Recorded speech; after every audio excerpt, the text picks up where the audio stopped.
Hi guys, Sensei Adrian, Great Start Karate. Today I'm going to show you our jab cross and it's really fun. So first thing for jab cross, we have tight fists. Our thumbs are in, we're squeezing tight. We don't want to hurt our hands.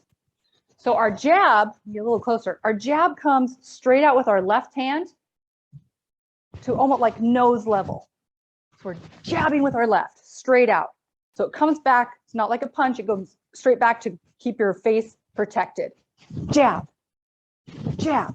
So from the side, my left hand, jab, just comes straight out.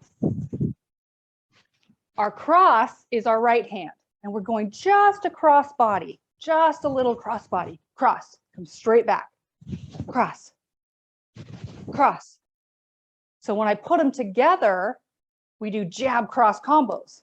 So I'm going to be fast. And it's usually like we're sparring, we're light on our feet. Jab cross, jab cross, jab cross. So it's really fun. So just remember, jab is left, our cross is our right, cross body, but they always come back to protect our face. My other one is always up, jab. My other one is always up if I'm crossing. Jab cross, they come straight back. So keep practicing. Jab crosses are so much fun. And I love to do it when we're sparring, bouncing around. You can be so fast. Great job. Keep practicing. I'll see you all in class. Thanks for watching.